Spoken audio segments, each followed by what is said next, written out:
Bapak Ibu para siswa, hingga saat ini masih ada 26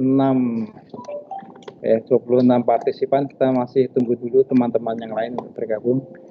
Hari ini masih ada, ini sudah 27 peserta partisipan. Kita tunggu lagi. Terima kasih.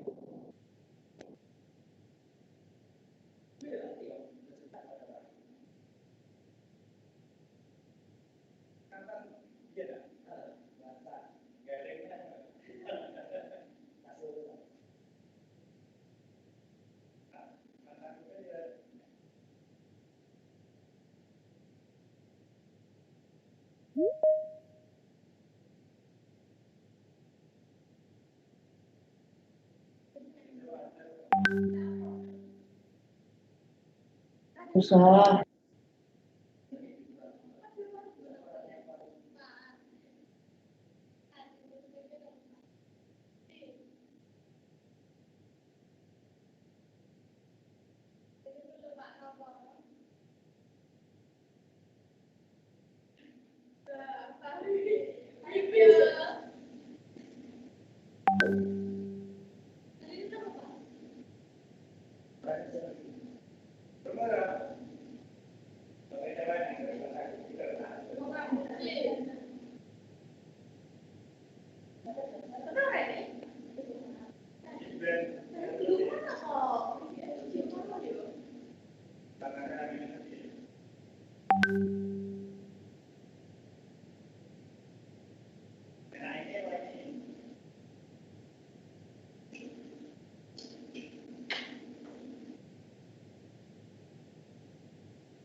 Kita masih tunggu, baru ada 34 partisipan.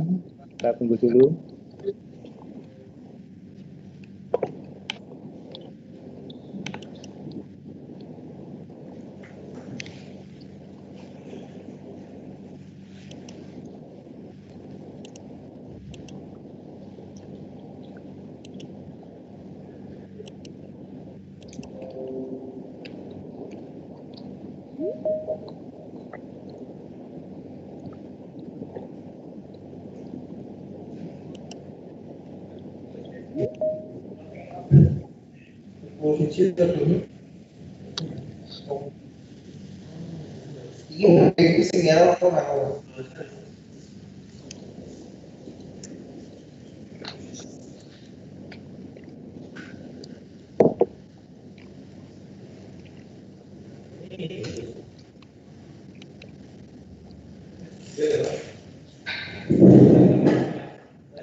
Enak kan lepas saya langsung. Wah.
Assalamualaikum warahmatullahi wabarakatuh. Waalaikumsalam warahmatullahi wabarakatuh. Selamat siang para siswa, Bapak Ibu guru pendamping. Yang pertama dan utama adalah kita panjatkan puji syukur kepada Allah Subhanahu wa taala. Alhamdulillah kita masih diberikan kesempatan, masih diberikan kesehatan sehingga kita dapat berkumpul kembali, berjumpa kembali secara daring di KKSI Augmented Reality dengan mengampu SMK Negeri 7 Semarang. Bapak Ibu berbahagia, alhamdulillah semoga tetap sehat, tetap semangat. Insya Allah ini pertemuan pembelajaran yang terakhir, pertemuan ke-8, pertemuan terakhir kita mempelajari tentang Augmented Reality ini. Pada kesempatan kali ini nanti pertama kali akan disampaikan materi dari Pak Mas Aditya tentang perkembangan produk digital. Kemudian nanti akan kita lanjutkan pada materi pembuatan produk augmented reality. Bapak, Ibu, para siswa yang kami hormati, yang berbahagia, Marilah acara ini kita buka bersama dengan membaca basmalah. Bismillahirrahmanirrahim. Semoga berjalan lancar, semoga berjalan dengan sukses, berkah untuk kita semuanya. Pada sekolah-sekolah yang saat ini juga bersama-sama melaksanakan LKS sebagai peserta LKS nasional, semoga mendapatkan hasil yang terbaik. Terima kasih. Berikutnya nanti kami persilakan Pak Aditya, Mas Aditya, apakah sudah on Mas Aditya? Sudah. Oke, Mas Aditya. Berikutnya Mas Aditya Bahar Moko ini mau bercerita tentang bagaimana tentang produk digital dan sebaiknya. Oke, terima kasih Mas Aditya, silakan. Saya persilakan Mas Aditya, terima kasih. Suaranya masuk kan, Pak? Masuk Mas, masuk. Terima kasih, masuk. Jernih suaranya. Oke. Saya share dulu.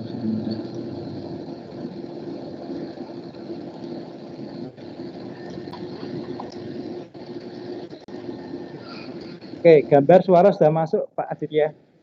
Mas Adit. Iya, siap. Oke,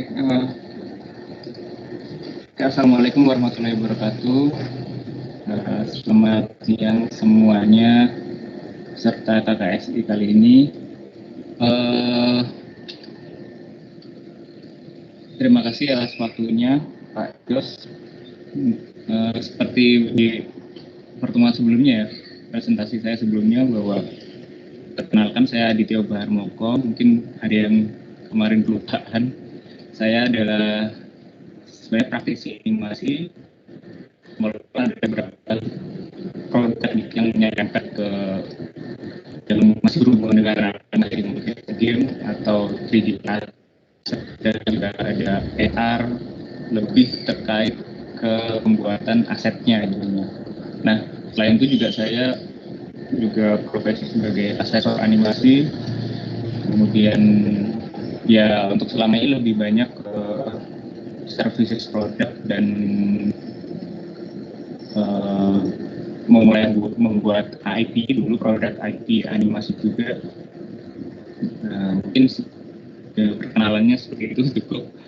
Kemudian pertemuan kali ini sesuai request Pak Yus ya, lebih banyak saya akan share sedikit terkait pengalaman saya di promosi produk digital animasi. Jadi bagaimana sih kita langkah-langkahnya untuk mempromosikan produk kita gitu. Jadi kalau setelah kita punya produk, lalu apa gitu? Bagaimana supaya produk itu tuh bisa mencapai konsumen atau bisa didistribusikan dengan langkah-langkah yang tepat gitu. Enggak sekedar asal aja kita distribusikan gitu. Nah, ini ada beberapa langkah yang saya framing aja dikit-dikit, hal yang penting-pentingnya aja, karena sebenarnya promosi produk animasi atau digital itu kan banyak sekali ya teknik-tekniknya dan sebagainya. Ini saya hanya mungkin menjelaskan dasar-dasarnya terlebih dahulu supaya teman-teman bisa menerapkan lah, paling enggak hal-hal yang basic-basic dulu. Nah, pertama langkah awal itu pahami dulu value produknya apa. Value di sini maksudnya sebenarnya nilai produk itu apa. Jadi setiap kita membuat produk itu pasti ada satu kelebihan khusus, kekhasan khusus, nilai yang mungkin bisa berbeda dengan produk sebelumnya atau produk yang sejenis. Itu jadi value bagi kita gitu. Nah, value apa sih sebenarnya? Poinnya mungkin salah satunya adalah masalah apa sih nanti yang akan dipecahkan gitu, nilainya. Jadi misal kita membuat satu produk animasi tentang iklan layanan masyarakat. Ya, iklan itu memecahkan masalah apa sih? Apakah nanti memecah dengan iklan itu, animasi iklan itu nanti akan memecahkan masalah yang terjadi di lingkungan. Misal ini tentang narkoba, misalnya ini kan banjir gitu. Nah, itu memecahkan masalah tentang masalah banjir enggak gitu, atau sekarang COVID gitu.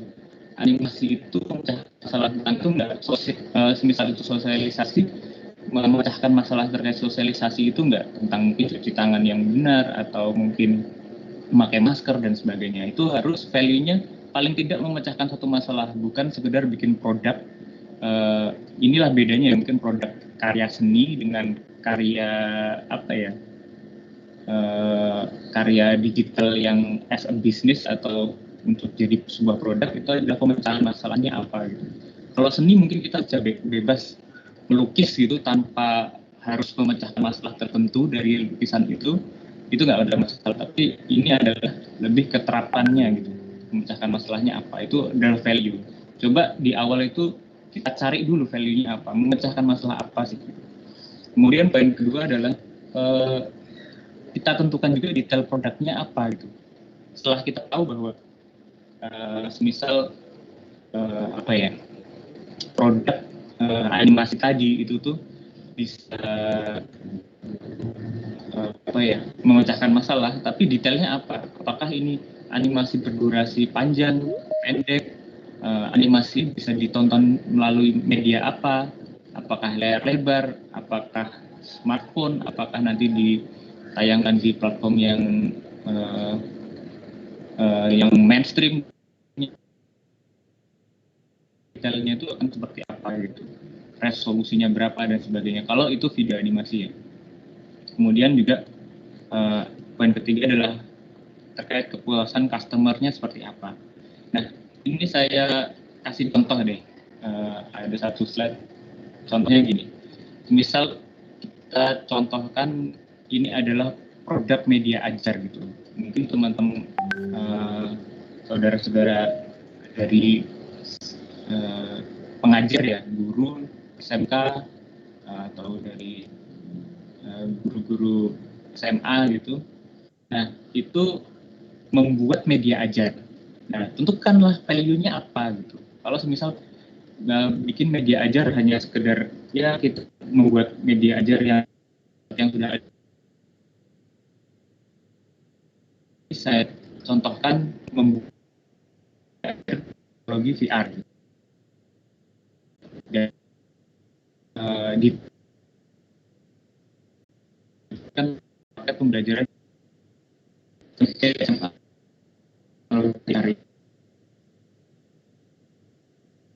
VR mungkin misalnya atau memakai teknologi terkini sebagainya, value-nya tetap bahwa ini menggunakan teknologi VR gitu. Nah, emang pas ketika kita sudah menentukan value-nya, apakah dari customer itu akan merasakan apa ya, customer satisfy itu kayak memberikan apa sih setelah memakai produk itu puas nggak sih gitu. Nah, ini mungkin nanti kita tentukan juga apakah user friendly pemakaiannya dan sebagainya, apakah media ajar ini ketika memakai VR efektif dan sebagainya. Mungkin jadi saya kasih contoh itu nanti akan pembelajaran ini jadi tempat realistis gitu. Misal media ajar tentang sejarah dan itu membutuhkan bentuk-bentuk apa ya, arkeologis, misal gerabah, misal bentuk-bentuk apa, dan itu bisa ditampilkan secara 3D dan sebagainya. Siswa bisa melihat itu secara lebih realistis gitu. Di depan mata kita bisa melihat produk arkeolog itu, yang dimana kalau di luar VR kita harus ke museum atau kita harus mengakses itu dengan izin khusus, misal itu adalah apa ya, situs purbakala dan sebagainya yang nggak boleh disentuh dan sebagainya. Tapi ini kita bisa pakai VR untuk apa ya, mengemas itu dalam bentuk 3D misal, dan siswa bisa melihat langsung dengan teknologi VR itu. Mungkin seperti itu. Nah, itu awal pertama adalah value. Nah, itu contohnya seperti itu. Studi kasus terkait produk media ajar gitu ya. Kemudian kedua adalah siapa targetnya. Jadi setelah kita menentukan value, bukan sekedar wah ini keren nih, ini value-nya seperti ini, dia bisa VR, bisa interaktif dan sebagainya. Tapi pertanyaannya siapa targetnya? Karena VR dan VR mungkin ya, itu mungkin di Indonesia belum benar-benar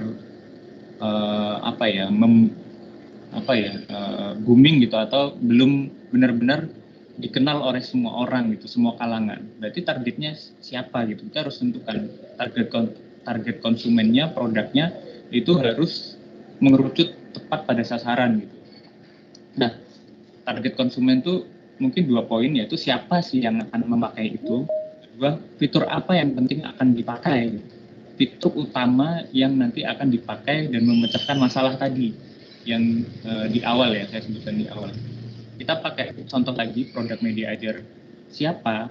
Nah, karena ini VR ya, VR dan itu teknologi mungkin baru dan ya dalam tanda kutip mungkin masih terbilang mahal untuk diterapkan, mungkin targetnya adalah yang sekolahnya mungkin menengah ke atas gitu. Nggak mungkin kita pakai jualan produk MediaAjar VR ini ke sekolah-sekolah yang mungkin dalam kategori mungkin siswanya ya untuk membeli produk teknologi yang dan tanda kutip mahal itu belum mampu gitu dan sebagainya. Itu berarti bukan target dari produk ini gitu.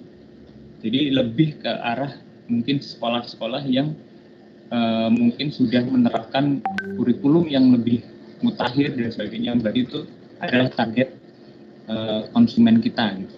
Target konsumen MediaAjarnya adalah itu gitu, bukan yang mungkin menengah ke bawah dan sebagainya.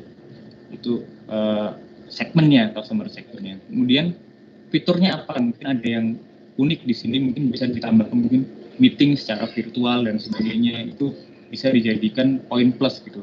Oh, misal produk ini, MediaAjar ini bisa loh meeting secara virtual, entah dari guru-guru ke murid atau mungkin orang tuanya dan sebagainya, mungkin dengan avatar tertentu gitu, avatar karakter tertentu yang bisa di customize dan sebagainya. Itu adalah fitur yang penting gitu, mungkin bisa dipakai gitu.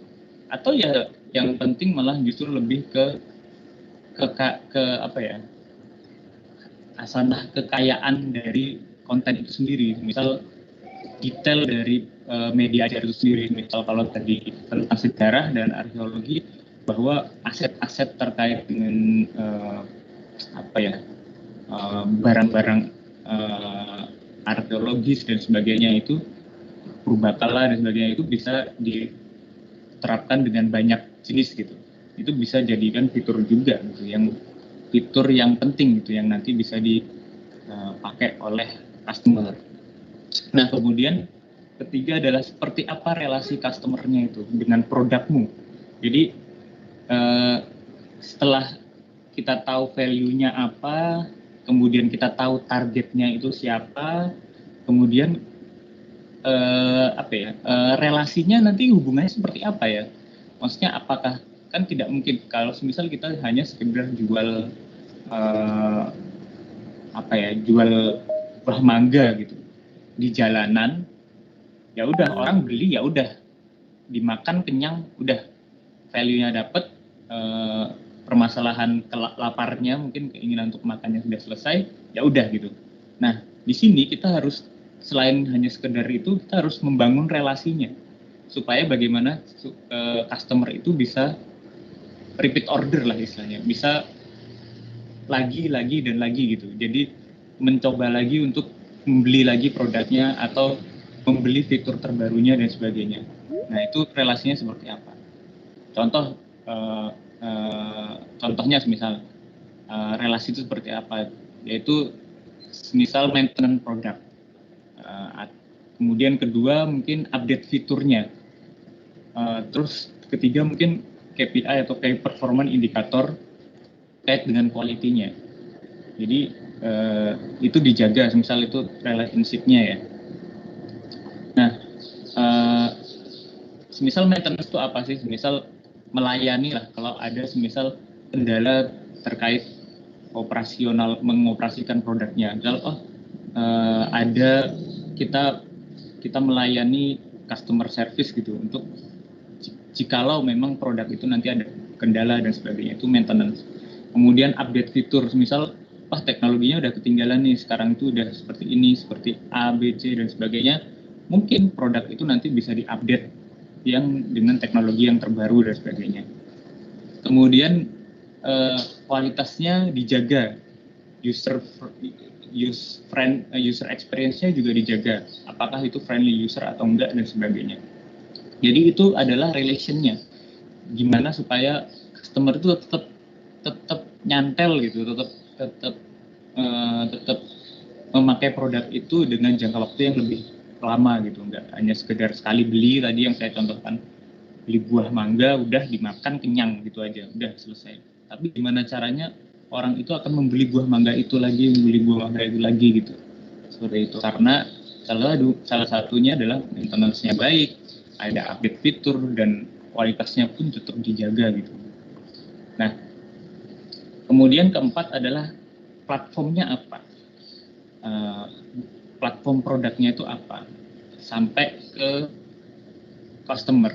Jadi tadi udah ketemu value, saya ulangin gini, ketemu value-nya apa, kemudian udah ketemu siapa yang akan pakai, kemudian tadi sudah ketemu relationship-nya untuk menjaga supaya customer beli lagi itu bagaimana, dan pertanyaannya ini akan dijual di mana, platformnya ini akan pakai apa. Kalau tadi buah mangga tadi dijual mungkin di pinggir jalan dengan platform pinggir jalan ya, kaki lima gitu, platform pedagang kaki lima, atau misal orang jualan kopi dengan platformnya itu adalah kafe, ruko dan sebagainya. Nah, kalau produk digital ini juga harus ada platformnya atau yang menjadi jembatan ya, bridging antara customer dan yang pemilik produknya dengan customer gitu. Nah, ini harus yang pertanyaan yang harus dijawab juga. Paling tidak ada 3 hal terkait platformnya itu ya. Sel platformnya apa? Apakah nanti memakai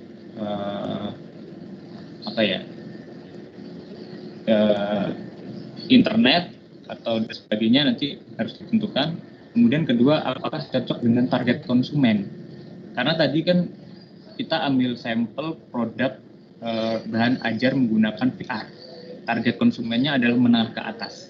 Berarti yang cocok pastinya itu mungkin yang terkait dengan teknologi, misal sosial media yang dipakai oleh menengah ke atas itu apa? Apakah platform dari Instagram misal, atau untuk menangkap customer tadi orang tua yang menengah ke atas, atau mungkin platform lainnya ya, sosial media, Facebook dan sebagainya, YouTube atau sebagainya untuk promosi dan sebagainya. Itu harus ditentukan. Jadi kita sudah menentukan value dan targetnya tadi, tidak mungkin serta-merta kita salah memilih platform. Misal setelah itu kita malah jualannya di pinggir jalan tadi, contoh, nggak cocok. Atau mungkin kita malah justru jual ke sekolah yang malah justru harusnya dapat bantuan gitu. Malah kita jual di situ. Mungkin mereka belum membutuhkan teknologi VR ini gitu. Mungkin yang mereka butuhkan ya buku dulu aja dan sebagainya. Itu berarti kan kita tidak cocok platformnya gitu. Nah, apakah efektif entah dari cost atau jangkauan konsumennya? Itu juga harus kita pertimbangkan. Apakah efektif nggak sih kita memakai platform ini? Misal tadi Instagram, Facebook dan sebagainya. Nah, platformnya kita harus tentukan juga apakah itu internet marketing, kita bisa jualan produk itu melalui kita membuat website, landing page yang menjelaskan tentang semua fiturnya dan produknya, atau kita memakai email marketing, kita emailin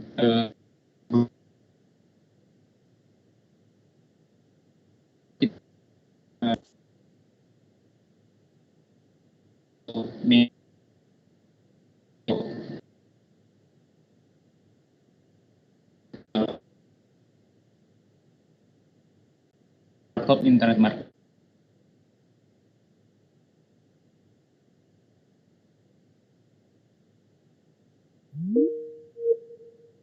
platform yang baik. Saya share pengalaman saya dulu pernah mengikuti satu event komunikasi ya dulu di Singapura. Itu juga sebenarnya cukup efektif kalau kita menyiapkan segala sesuatunya dengan baik gitu, karena salah satu event yang banyak ada di Indonesia dan di dunia itu biasanya pasti akan mengundang banyak sekali stakeholder gitu, entah itu mereka memang mau buyer ya, membeli produk kita, atau dia sama-sama peserta event. Kita adalah peserta event kemudian berkolaborasi. Yang terjadi kalau pengalaman saya sempat juga berkolaborasi ketika sedang menjalani event itu, kemudian kita bertemu dengan orang juga, kemudian kita berkolaborasi, itu juga bisa. Atau buyer langsung, oh saya mau beli produknya, itu juga bisa. Event-event banyak sekali di Indonesia, di dunia juga, boleh searching, terus banyak banget.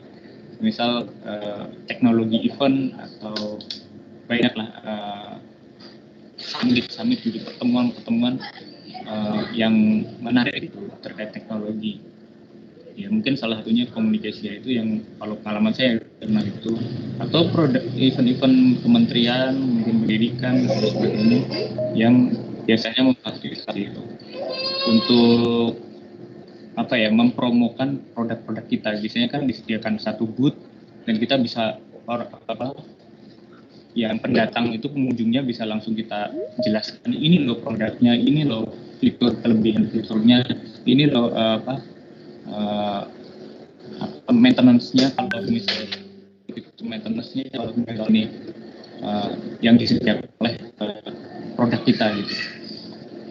Nah, atau mungkin kita juga bisa meng-hire sales marketing. Jadi ini langkah yang lebih singkat ya, tapi mungkin dengan budget yang lebih banyak, kita meng-hire marketing yang dimana sales itu biasanya memiliki trik-trik khusus gitu. Kalau memang dia salesnya itu spesifik khusus untuk bisa menjual produk digital gitu. Biasanya mereka akan punya jaringan atau cara-cara tertentu gitu ya, yang mungkin nggak mainstream, atau dia punya cara-cara kreatif yang untuk menjual produk itu supaya bisa sampai ke customer gitu sih.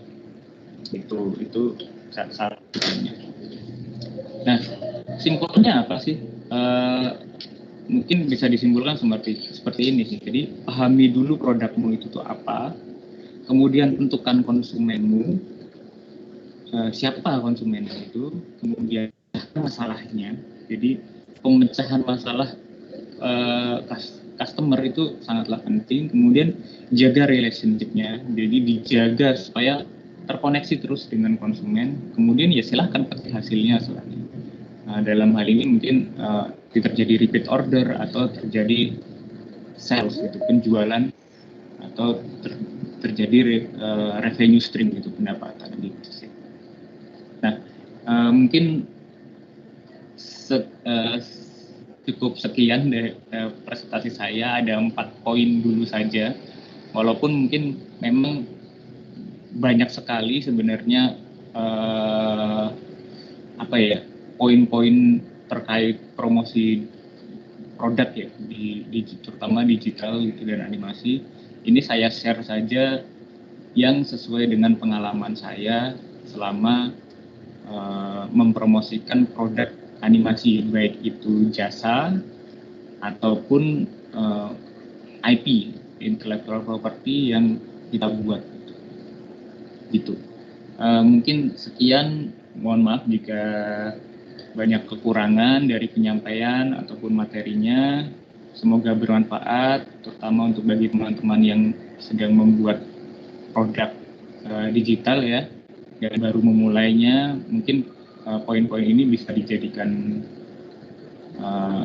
sedikit insight lah, masukan untuk dijadikan langkah-langkah sebelum membuat satu produk gitu. Terima kasih, semoga bermanfaat. Wassalamualaikum warahmatullahi wabarakatuh. Saya kembalikan ke Pak. Waalaikumsalam warahmatullahi wabarakatuh. Terima kasih Mas Adit. Informasinya sangat bermanfaat bagi kami ini Mas Adit. Kalau boleh saya simpulkan, simpulan dari Mas Adit tadi, satu, untuk produk digital ya, satu, kita pahami produk kita. Kedua, tentukan konsumennya. Yang ketiga itu memecahkan masalah dari konsumen.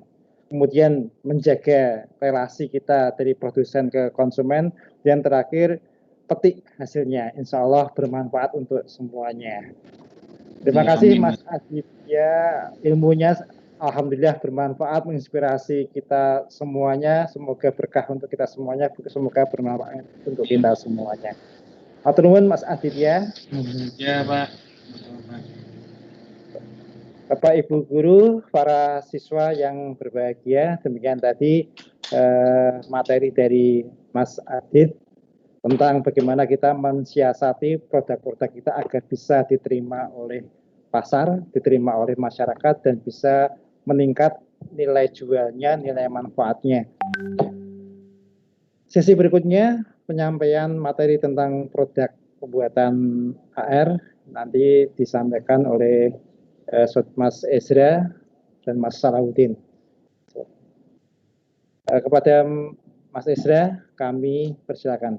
Enggak, Mas. Baik, terima kasih Pak Yos. Saya share screen dulu sebentar.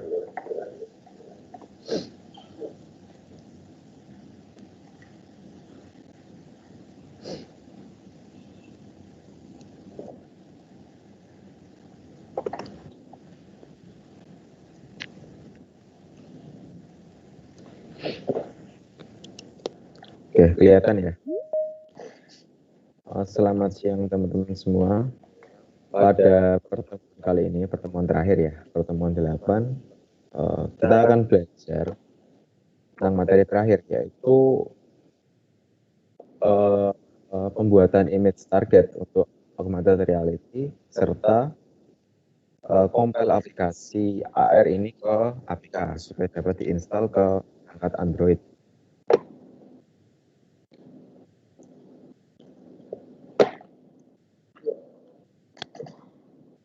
Pak Yesti, mungkin Pak. Apa? Kak restart bentar Pak. Dikit. Iya. Putus. Ya, ya Pak.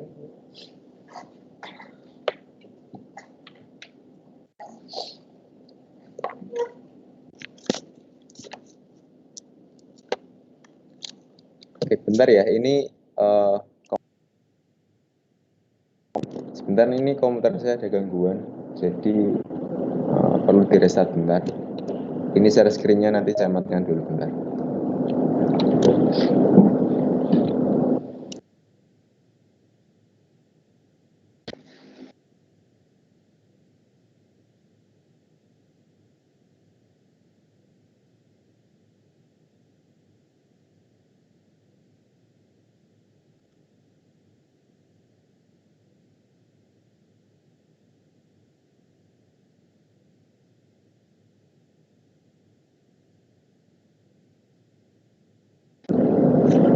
Bapak Ibu para siswa, sebentar kita ada kendala teknis di sini.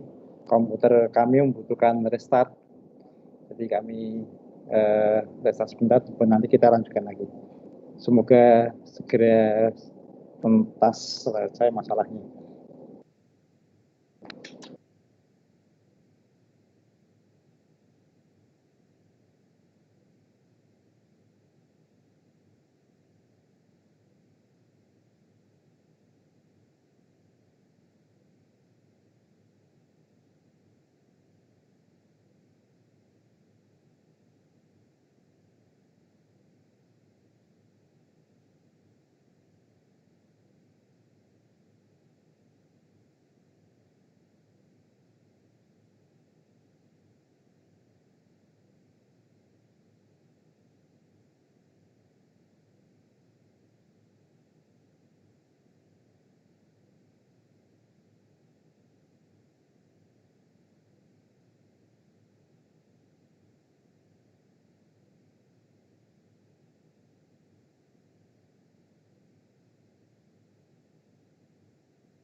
Oke, udah terhubung lagi ya.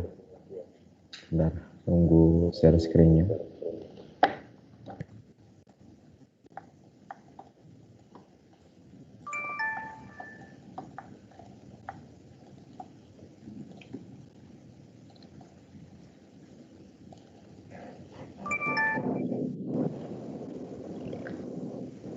Oke, kelihatan ya. Maaf, ini tadi ada salah teknis. Oke, aku ulang lagi ya. Jadi pada pertemuan kali ini, teman-teman akan belajar tentang pembuatan image target serta kompil aplikasi AR ini ke APK supaya bisa diinstal ke aplikasi Android. Itu. Nah, pada proyek sebelumnya, teman-teman udah belajar sampai pengimportan model ya dari Blender ke Korea. Dan sekarang model yang kemarin aku contohkan untuk import itu bisa tampil di sini. Dan jika aplikasi ini akurat, tampilan yang terlihat itu, nah seperti ini. Jadi ini udah aku konekkan ke kamera eksternal dan tampilan model di sini itu masih statis. Dia tampil apa adanya. Nah, sekarang akan kita buat untuk model ini tampil di image target. Jadi ketika kita mengarahkan kamera ke gambar, contoh gambar seperti ini. Jadi di sini aku udah buat image target contoh. Nah, harapannya model itu akan muncul di atas model ini. Di atas image target ini, di atas gambar ini. Jadi konsepnya itu seperti itu. Nah, sekarang kan belum bisa, jadi karena model masih statis, ditampil di tengah layar seperti ini. Sekarang akan kita buat agar modelnya itu tampil di image target yang akan kita tekan. Nah, pertama-tama teman-teman buka dulu website dari Vuforia Developer Portal di developer.vuforia.com. Lalu teman-teman buka yang tab image target manager. Nah, di sini teman-teman buat database baru dengan menekan tombol add database. Jadi database itu istilahnya kayak kumpulan dari image target. Nah, setiap aplikasi itu memiliki satu database image target yang di dalamnya itu bisa sampai ratusan bahkan ribuan image target yang akan digunakan. Dan di sini kita buat, misal namanya AR demo, kita samakan dengan nama proyek. Nah, untuk type-nya kita pilih yang tipe device. Nah, kalau sudah, klik tombol create. Dan di sini database AR demo udah terbuat ya, punya device. Nah, kalau diklik bakal muncul tabel target di sini. Nah, untuk menambahkan image target itu sebenarnya cukup mudah. Teman-teman tinggal tambahkan melalui tombol add target di sini. Nah, untuk kebutuhan demo, aku juga udah buat image target ya. Bentar.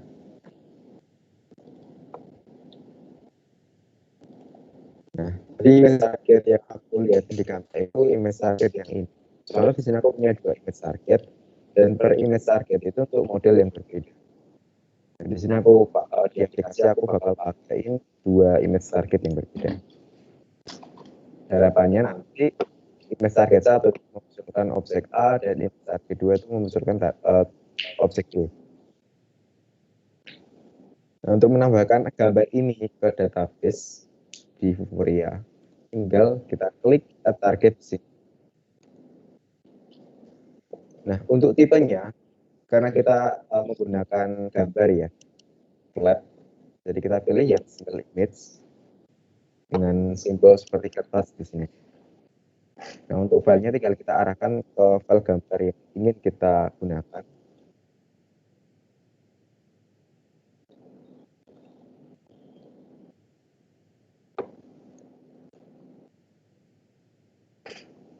Nah, untuk namanya ini bebas ya. Contoh di sini aku kasih nama image target 1. Dan untuk width-nya atau lebarnya itu dia satuannya itu sebenarnya vektor. Tapi di sini nggak wajib. Teman-teman boleh isikan sesuai selera ya. Tapi umumnya itu diisi dengan 1. Nah, kalau sudah siap, tinggal klik add untuk menggunakan image targetnya.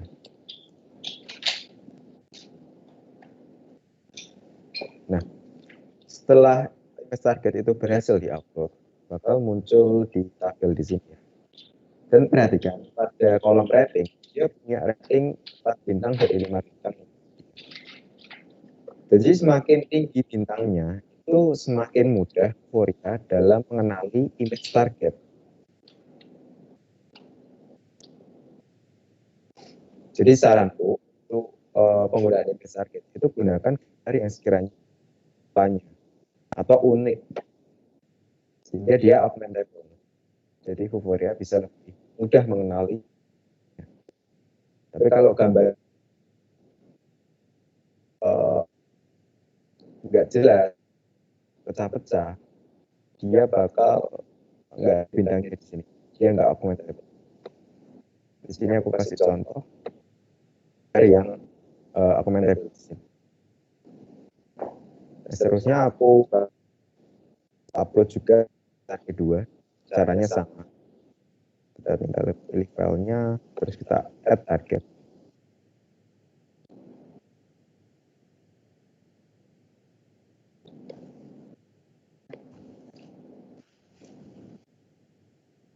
Nah, di sini udah ditambahkan 2 image target ya.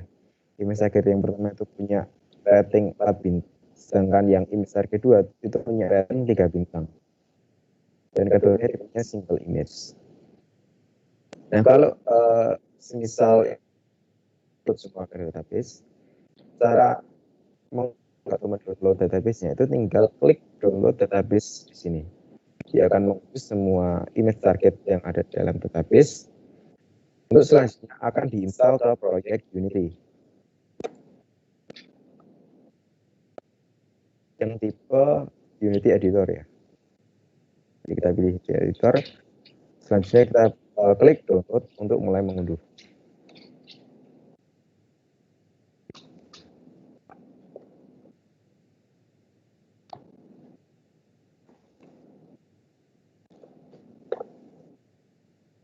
Nah, kalau sudah selesai diunduh, kita bakal buka lagi proyek yang tadi dan tambahkan image database tadi yang sudah kita download ya. Jadi untuk importnya itu tinggal klik assets, lalu import package, pilih yang custom package. Arahkan ke database tadi yang sudah ini.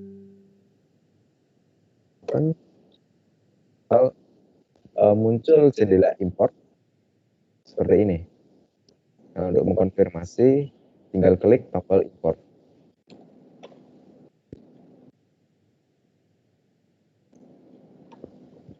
Nah, kalau udah cara ngecek sudah terpasang atau belum, itu teman-teman di semua layar kamera, scroll ke bawah, terus klik yang tombol Open Vuforia Engine Configuration.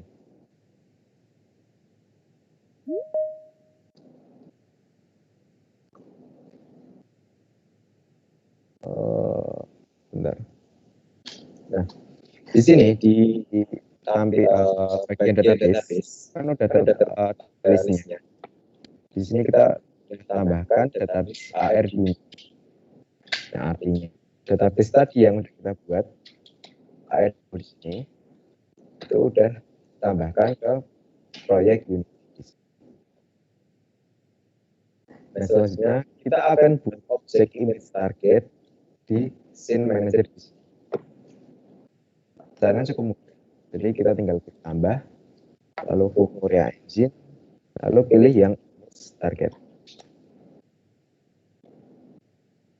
Nah, pastikan untuk objek image target ini itu ada di dalam area kamera. Seperti ini. Lalu klik image target, objek image target di hierarki di sini.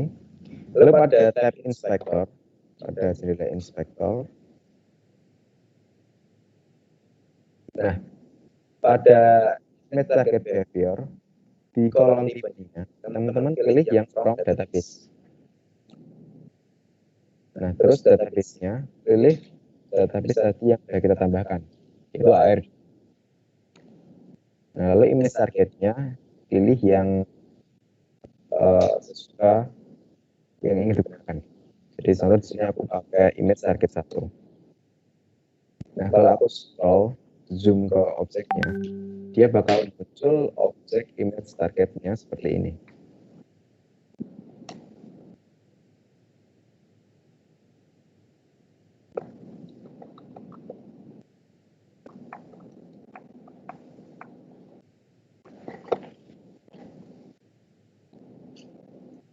Nah, lalu di sini aku kasih penamaan image target ini sebagai image target 1. Lalu selanjutnya untuk menambahkan objek supaya bisa tampil, tinggal drag and adjust aja ya. Kita drag and drop ke yang image target 1.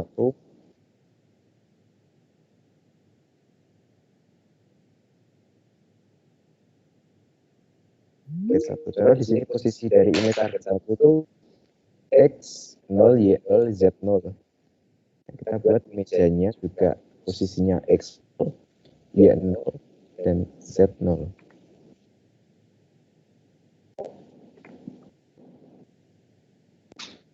Nah, di sini kan image targetnya kan kecil ya. Untuk melebarkan tinggal kita scale aja. Contoh di sini.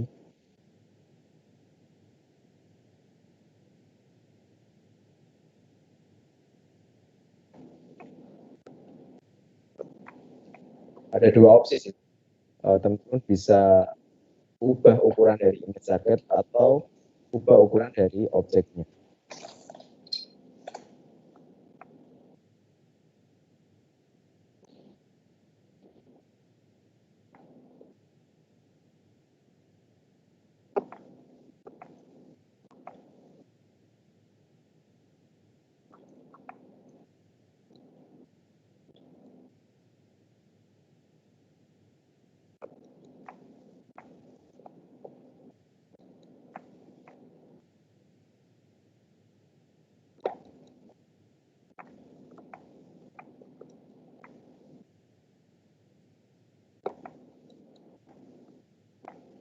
Nah, contohnya kayak gini. Jadi nanti ketika image target ini itu terdeteksi oleh kamera, itu dari aplikasi akan memunculkan objek media secara otomatis. Sebenarnya konsepnya mudah, cukup seperti ini.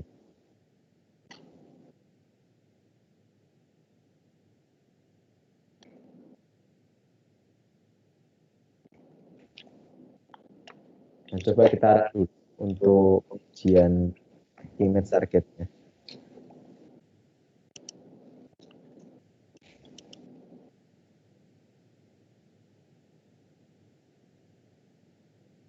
Nah, ini udah kelihatan ya di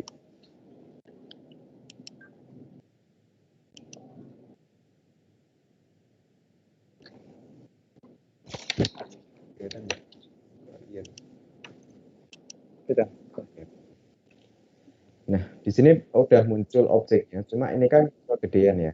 Coba aku kecilin bentar untuk ukuran dari objeknya.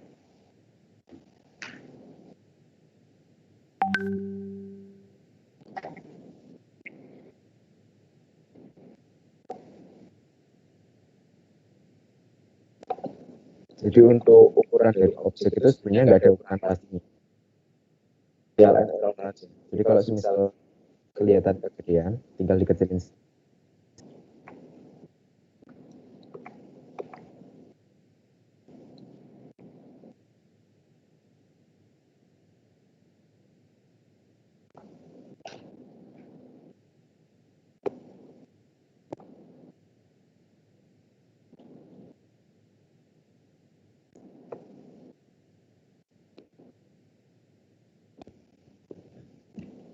Nah, dia bakal muncul di atas image target seperti ini. Dan ini kalau aku arah di sini, dia hilang. Konsepnya itu seperti ini.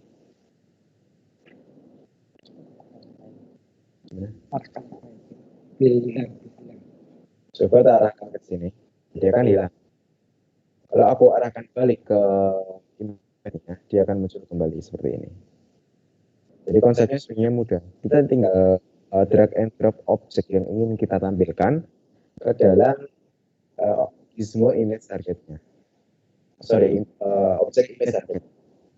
Jadi kan kita pakai satu buah image target ya. Terus kalau kita mau pakai multi image target atau image target lebih dari satu, caranya sebenarnya mudah. Kita tinggal buat objek baru di dalam AR apa ya. Jadi aku stop dulu.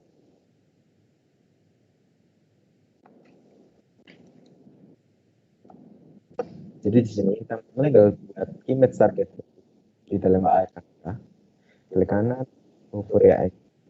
Kalau image target, di sini aku kasih nama image target juga. Dan untuk tipenya sama, kita pilih tipe yang database, lalu database-nya kita pilih yang AirDemo, dan image targetnya kita pilih image target yang kedua. Nah untuk posisinya, itu sebenarnya nggak ada posisi fixnya ya, nggak ada aturan. Jadi biar nggak kesusahan waktu dibagi, itu tinggal teman-teman kasih jarak. Contoh seperti ini. Nah, terus misal aku pengen menampilkan objek baru di image target yang kedua ini. Nah, misal aku pengen tambahin objek sphere atau bundar di sini. Jadi kalau aku klik objek sphere-nya, aku buat objek sphere-nya, lalu aku kasih ke dalam dari objek image target keduanya. Coba aku ubah ukurannya dulu biar nggak kegedean.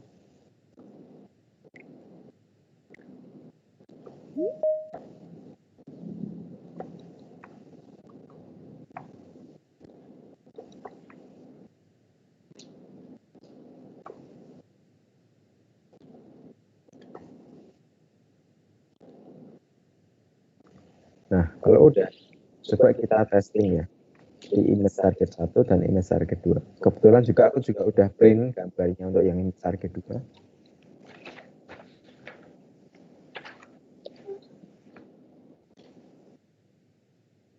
Nah, jadi ini contoh yang image target 1, dia muncul seperti ini.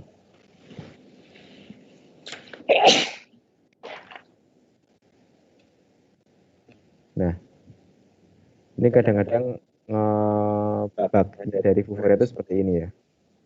Jadi kalau dia di testing itu kadang-kadang kayak gini.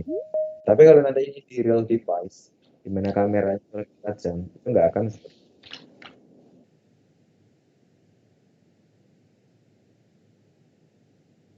Nah, dia udah di objek, dia sekarang menampilkan objek bundar seperti yang tadi kita udah buat objek sphere. Jadi kira-kira seperti itu untuk tampilan dari image target atau penggunaan dari image targetnya.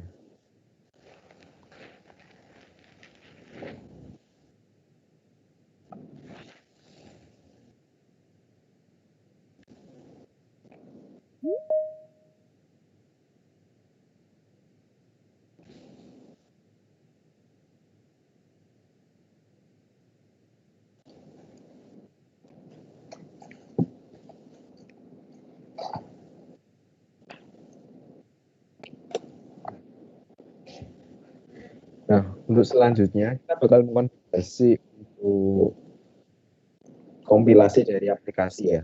Jadi karena kita akan target untuk platform Android, maka dari itu teman-teman perlu mengubah build settings dari Unity ke platform Android. Nah, caranya tinggal klik tab file, lalu klik build settings, atau dengan shortcut Ctrl+Shift. Nah, selanjutnya pada list platform pilih yang platform Android.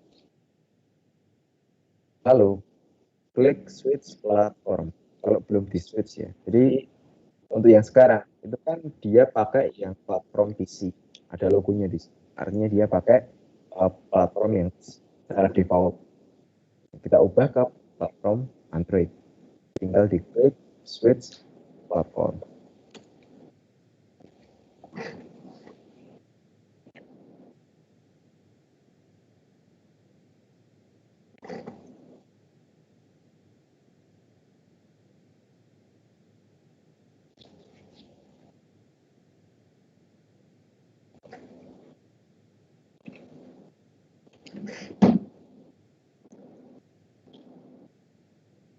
Nah, kalau logonya udah berubah ke sini, artinya Unity akan build settings dari platform Android. Nah, untuk konfigurasi di sini itu teman-teman nggak usah edit ya. Jadi biar default aja untuk yang konfigurasi di sini. Nah, tapi kita perlu mengubah untuk player settings. Jadi di sini kan ada tombol player settings ya.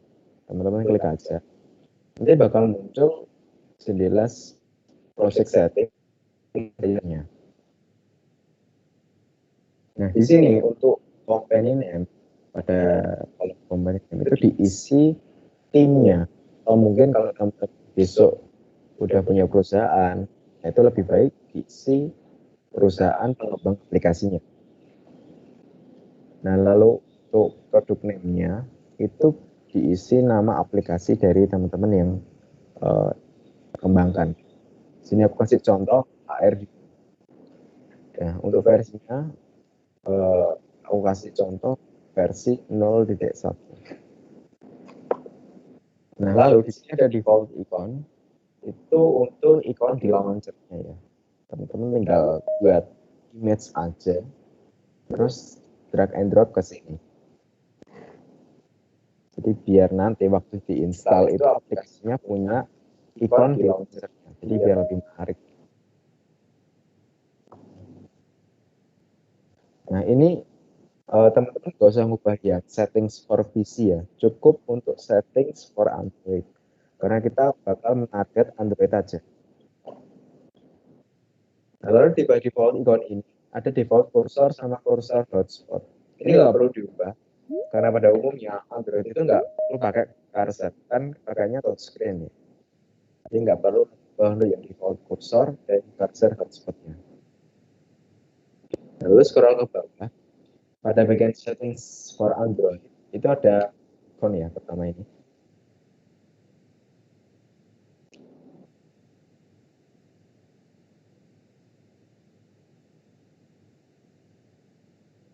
Nah, di sini ada 3 jenis ikon, ada ikon adaptive, tone, dan legacy. Teman-teman tinggal hover aja. Di sini kalau nggak tahu maksudnya. Jadi untuk yang adaptive itu untuk Android kan atau Oreo ke atas. Lalu untuk yang tone itu untuk Android Nougat 7.1. Dan untuk yang legacy itu untuk Android versi lawas. Versi 7.1 ke bawah. Gitu.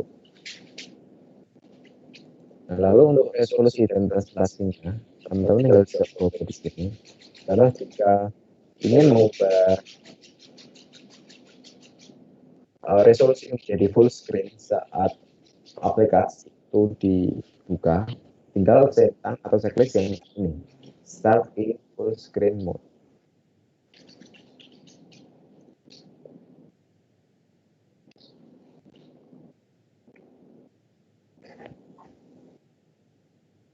Nah, lalu untuk orientasinya, karena sejak awal aku buat proyek ini tuh orientasinya landscape, jadi layout yang aku buatkan landscape semua. Jadi sebaiknya kita checklist yang landscape aja. Jadi untuk yang portrait kita hilangkan checklistnya, supaya aplikasi itu hanya mendukung orientasi landscape atau tidur, nggak berdiri ya. Portrait itu berdiri. Nah, kalau teman-teman nggak mau device-nya auto rotate, itu bisa di set fix di sini. Jadi fix landscape right atau mungkin fix landscape left. Tapi kalau pilih yang auto rotation, teman-teman perlu mengubah dari auto orientation. Di sini aku pilih auto rotate, tapi aku enable untuk landscape right dan landscape left. Gitu.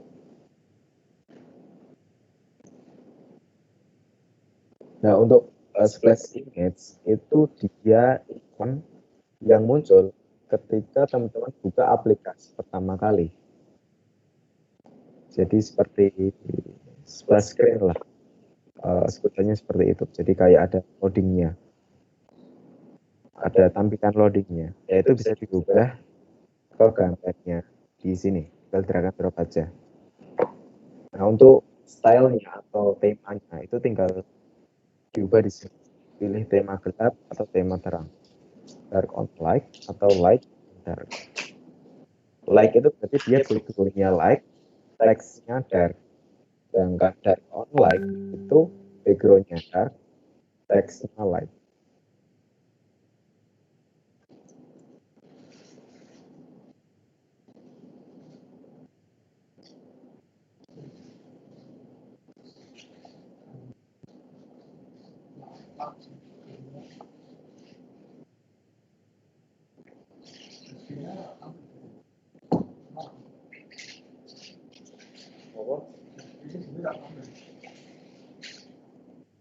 Ada yang bilang share screen-nya nggak tampil ya? Coba aku.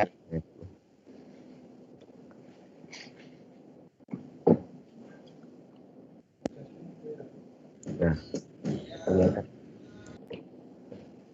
Oke, aku lanjut. Jadi sampai lifestyle ya. Jadi temanya di sini. Teman-teman tinggal ubah aja. Atau mungkin kalau mau eksperimen ya boleh. Jadi bisa dilihat perbedaannya antara dark on light dan light on dark. Nah, untuk animasi bisa dicoba sendiri. Defaultnya Dolly atau istilahnya kayak fade memudar Dolly.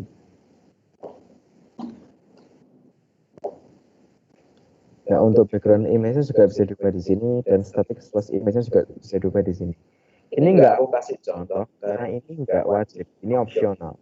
Jadi meskipun teman-teman nggak nyeting di sini, itu unit juga udah punya splash screen udah wajib. Jadi nggak perlu disetting lagi. Karena kita kan di sini kan fokus ke materi intinya. Jadi kalau semisal teman-teman mau ubah di sini ya boleh. Nah kalau bisa sekalian eksperimen sendiri. Jadi supaya aplikasinya itu bisa terlihat lebih menarik gitu. Nah, untuk yang other settings, ini saranku nggak usah diubah-ubah. Cukup ubah yang bagian identification.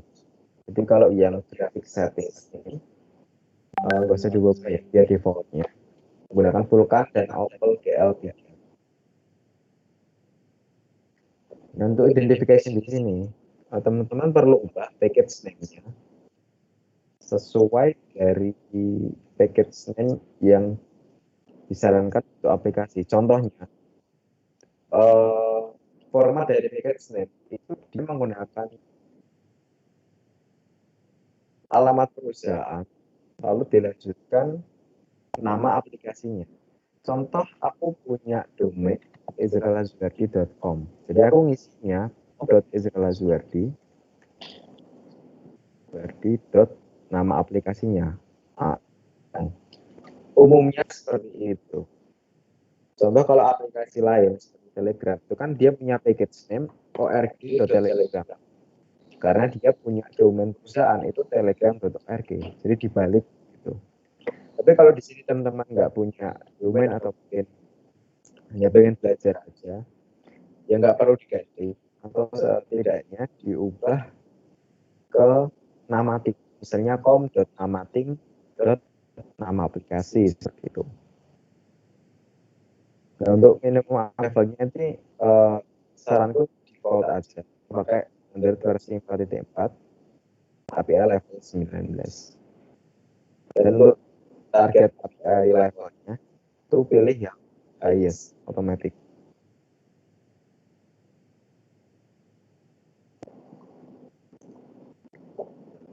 Nah, kalau di Unity versi lawas itu kan biasanya perlu checklist AR Core ya. Tapi karena aku pakai Unity versi 2020, versi Unity terbaru, itu nggak perlu nge-checklist di sini. Jadi fitur di sini itu udah deprecated ya, dia udah nggak dipakai lagi. Jadi secara default kita nggak perlu nge-checklist ini supaya AR bekerja di aplikasi Android. Jadi cukup udah yang package name atau mungkin identifikasi dari aplikasinya aja.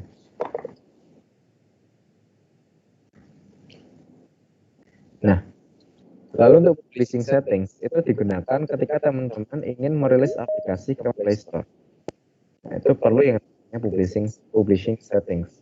Di sini aku nggak akan bahas di sini karena dia materinya agak kompleks.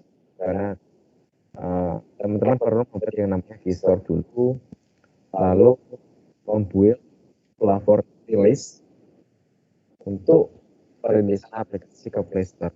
Tapi mungkin aku bakal lampirkan referensinya. Kalau misal teman-teman mau merilis aplikasi ke Play Store, dia bisa mengkompil aplikasi ke bentuk rilis dengan menggunakan Keystore di sini. Nah, setelah kita mengkonfigurasi sedemikian rupa untuk build settingsnya, teman-teman bisa klik build and run. Build and run itu biasanya digunakan untuk mengkompil aplikasi, lalu merun atau membuka aplikasi secara langsung ke device. Dengan catatan device-nya udah bisa ADB ya, jadi connect via ADB. Tapi kalau nggak mau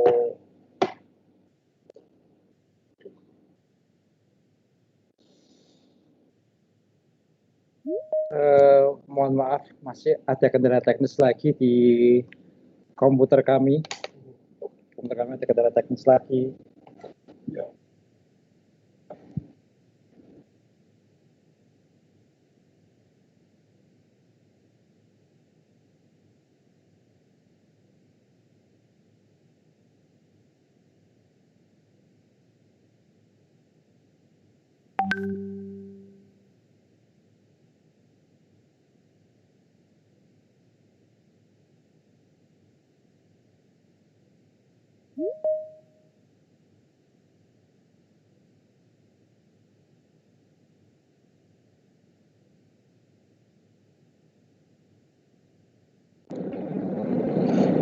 Mohon maaf, memang ada gangguan teknis lagi di tempat kami.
Demokrasi.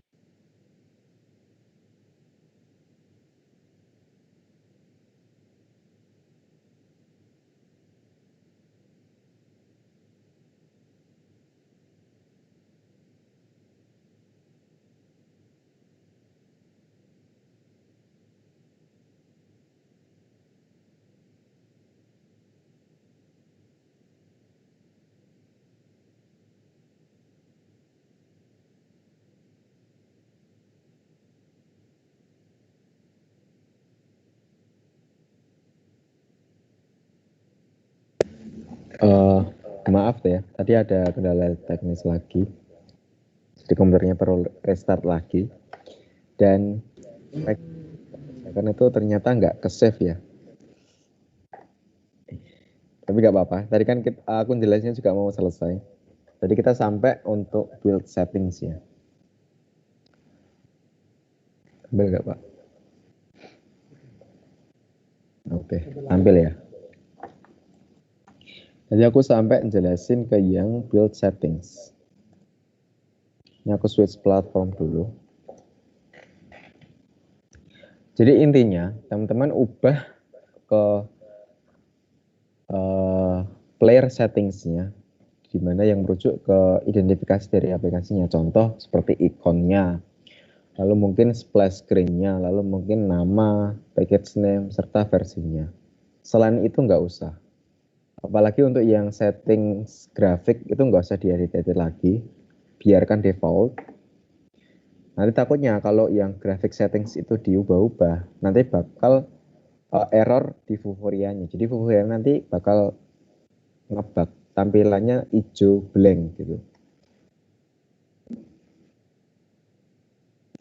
Nah, kalau semisal teman-teman udah selesai nge-build atau istilahnya udah selesai mengkonfigurasi aplikasinya, teman-teman bisa klik build and run untuk mengkompil aplikasi ke .apk sekaligus membuka aplikasi ke device. Jadi device-nya dihubungkan via kabel USB, tapi dengan catatan aktif untuk ADB-nya atau Android Debugging Bridge-nya.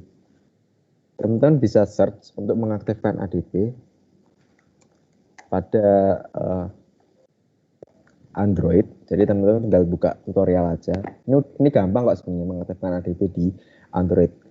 Jadi ADB itu istilahnya seperti Android Debugging Bridge untuk kebutuhan debugging aplikasi ketika kita mendevelop suatu proyek di komputer. Jadi nanti Unity itu bakal mengkomunikasikan via ADB ini ke device-nya teman-teman untuk menginstal sekaligus membuka aplikasi yang udah di-compile. Nah itu kalau build and run. Sedangkan kalau build aja itu untuk mengcompile aplikasi ke .apk. Jadi kalau teman-teman klik build, nah dia bakal muncul jendela kayak gini dengan save type-nya itu .apk. Nah, teman-teman tinggal kasih nama aja, contoh ke nama aplikasi, lalu klik save untuk menyimpan dan mengcompile .apk-nya.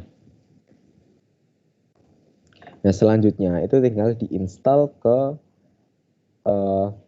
ke Android, ke device Android masing-masing, begitu.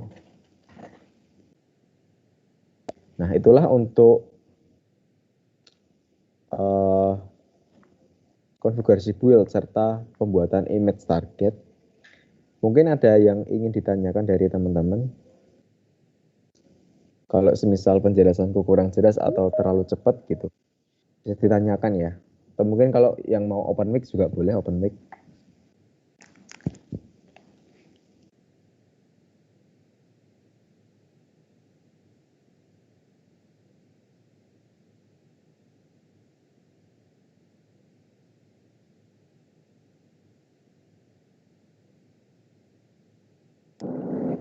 Silakan Bapak Ibu guru, para siswa yang akan bertanya, silakan raise hand, open mic. Sama-sama.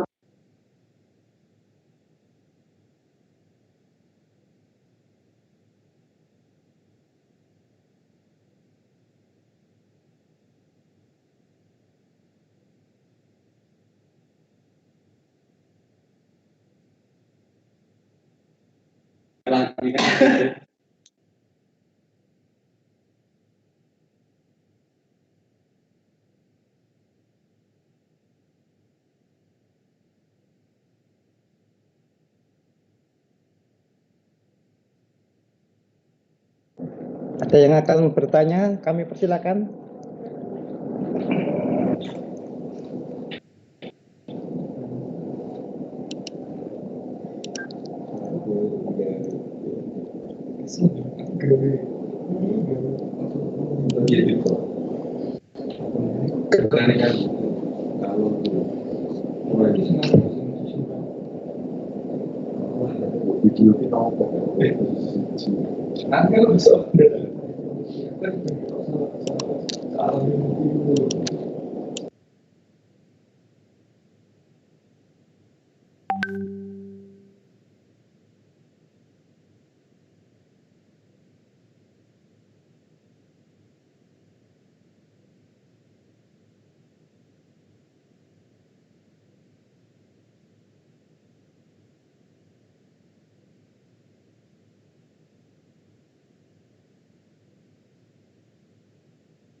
Oke, ini sepertinya nggak ada yang tanya ya. Tapi kalau nanti ada pertanyaan di luar pembelajaran kali ini, bisa ditanyakan ke grup Telegram.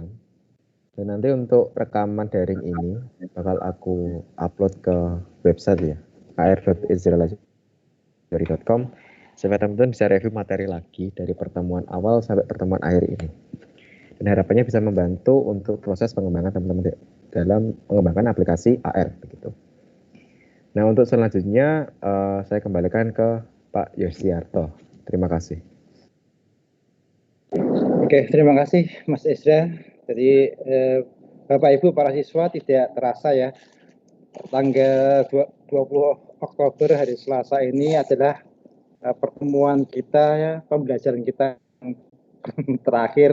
yang terakhir setelah kita melaksanakan 1, 2, 3 sampai 7. Hari ini pertemuan pembelajaran kita yang terakhir. Bapak Ibu, terkait dengan pelaksanaan KKSI, di mana kita mau ada beberapa step, beberapa langkah yang kita lakukan. Beberapa waktu lalu kami sudah aturkan langkah-langkah yang kita lakukan. Yang pertama, kita pendaftaran sudah kita laksanakan. Yang kedua, pembelajaran daring, kita sudah alhamdulillah hari ini hari pertemuan yang terakhir. Kemudian dilanjutkan dengan pengerjaan tugas akhir oleh masing-masing tim. Jadi bukan oleh masing-masing sekolah, tapi masing-masing tim.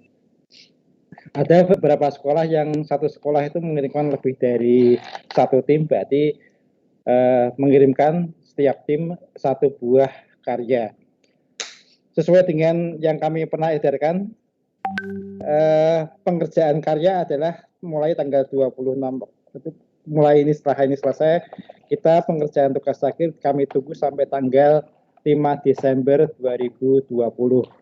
Jadi memang ada waktu yang cukup lama. Pengerjaan tugas akhir karyanya kita tunggu sampai 5 Desember 2020. Insya Allah penutupan pengumuman akan kita laksanakan pada tanggal 15 Desember 2020. Jadi karya tugas akhirnya atau proyek karya masing-masing tim, karya para siswa, Bapak Ibu guru, kita tunggu sampai dengan tanggal 5 Desember 2020. Berikut mungkin kami sampaikan dulu bentar. Oke, terbaca ya. Jadi kami sampaikan dulu beberapa kriteria pertemuan tentang proyek akhir augmented reality. Ya, yang pertama, secara ketentuan masing-masing tim diberi waktu 20-30 hari untuk sesi pendampingan yang alhamdulillah pada hari ini kita selesai. Bapak Ibu dan para siswa, dalam pokok materi memang kita pohonnya itu adalah AR, VR, augmented reality, virtual reality. Namun karena keterbatasan waktu, kita hanya dijatah waktu 5 pertemuan, itu kita hanya bisa sampai pada proyek augmented reality. Nah, barangkali jika ada yang belajar mandiri lagi dengan dasar-dasar yang sama dari virtual reality, augmented reality menjadi virtual reality, itu juga tidak kita tolak ya. Kalau mengucapkan VR juga kami menerima. Nah, nomor 2, karya proyek augmented reality setidaknya tadi memiliki 5 objek 3D. Jadi ada 5 objek yang kita bangun menjadi objek 3D yang dibangkitkan, ditampilkan di gawai kita. Sementara kalau dikembangkan jadi VR, selain 5 objek 3D, ada satu environment yang pastinya dilihat dan menggunakan perangkat tersendiri. Misalnya kacamata untuk VR. Keempat, karya proyek aplikasi berupa konten 3D object yang tadi sudah dicontohkan, ya, video, kemudian audio. Aset 3D, desain user interface, desain marker, diusahakan ya harus dibuat sendiri, bukan download. Ya, bukan kita download, tapi semuanya kita buat sendiri. Ada ketentuan dari panitia juga dari juri, jika diketahui download maka karya tersebut akan kita diskualifikasi. Nomor 6, mencantumkan logo Kemendikbud, SMK, kemudian Simolek, ya, dicantumkan logo tersebut. Bapak Ibu mungkin bisa melihat pada contoh yang pernah kami berikan ya pada QA kemarin, contoh-contoh pemasangan logo-logo tersebut. Nomor 7, diperbolehkan menggunakan musik atau sound gratis atau free license dan dicantumkan sumbernya pada kredit title. 8, desain marker yang kita kertas-kertas sebagai penampil, sebagai pembangkit tampilan di gawai, disarankan menggunakan ukuran kertas A4. Ke-9, melampirkan business report dari proyek final. 10, melampirkan teaser dari proyek aplikasi, mulai dari pembuatan, penggunaan aplikasi, proses promosi, atau marketing dengan durasi maksimal 10 menit. Teaser video tersebut mencantumkan logo Kemendikbud, PSMK, dan Simolek di bagian awal video. Contoh sudah kami aturkan pada file terdahulu. Kemudian untuk pengumpulannya karena kita menggunakan MS Teams, nanti kami berikan wadah-wadah untuk pengumpulan karya. Jadi pengumpulan karyanya ada beberapa buah ya. Setidaknya ada 4 buah ini. Yang pertama markernya, formatnya PDF, nanti diberikan judul ya, asal sekolah, judul project, asal sekolah, judul project, atau kalau beberapa tim dari asal sekolah nanti kita tambahkan lagi nama tim, asal sekolah, judul project. Ini untuk bisa membedakan antara tim satu dengan tim yang lain pada asal sekolah sama. Kita edit lagi nanti tulisan ini. Kemudian file aplikasi juga sama, nanti formatnya APK, nanti kita tambahkan nama tim, asal sekolah, judul project. File business report PDF, jadi bagaimana kita mengenalkan karya kita kepada konsumen kita. Ya, seperti tadi disampaikan Mas Aditya tadi, cara memasarkan, mengenalkan konsumen ada kita mengetahui value produk kita, kemudian mengetahui target kita, bagaimana kemudian istilahnya layanan setelah penjualan, ya, itu dilaporkan dalam jenis C, file business report yang bentuknya PDF saja. Kemudian video teaser, pengumpulannya bukan mengumpulkan video, tapi teasernya diupload di YouTube. Link tersebut nanti dilampirkan pada form pengumpulan karya. Semua karya-karya ini kemudian akan diunggah pada MS Team sesuai akun masing-masing tim pencipta karya. Di Bapak Ibu, di awal kami memberikan akun kepada setiap tim, sehingga setiap tim mempunyai akun untuk mengunggah karya masing-masing. Terakhir nomor 12, ada beberapa hal yang kita lihat. Ya, pertama inovasi, ya. Kita lihat pertanyaannya, pertama inovasi, kemudian perancangannya bisa dinilai dari ide, konsep, desain marker, dan packaging. Ketiga, daya guna kemanfaatan hasil produk karya kita. Keempat, implementasi, diharapkan produk karya dapat diuji cobakan, ditampilkan kepada internal maupun masyarakat, dan jika memang sudah sampai pada penjualan, entrepreneur melampirkan business report.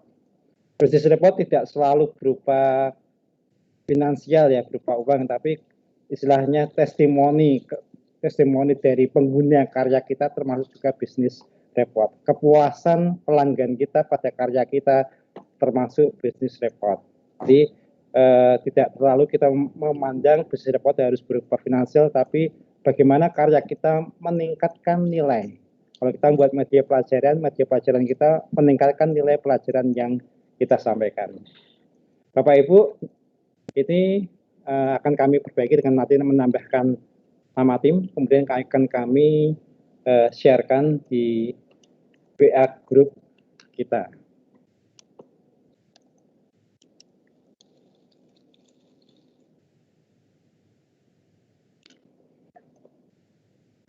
Bapak Ibu para siswa, alhamdulillah pertemuan demi pertemuan sudah kita laksanakan. Alhamdulillah, tak terasa minggu ini juga minggu terakhir belum sempat bersapa pribadi, tapi ternyata tahu sudah berakhir pertemuan kita di media daring ini. Terima kasih Bapak-bapak, Ibu-ibu yang berkenan merekamkan, kemudian membagi rekamannya. Insya Allah jadi amal jariah kita, bermanfaat untuk kita semuanya.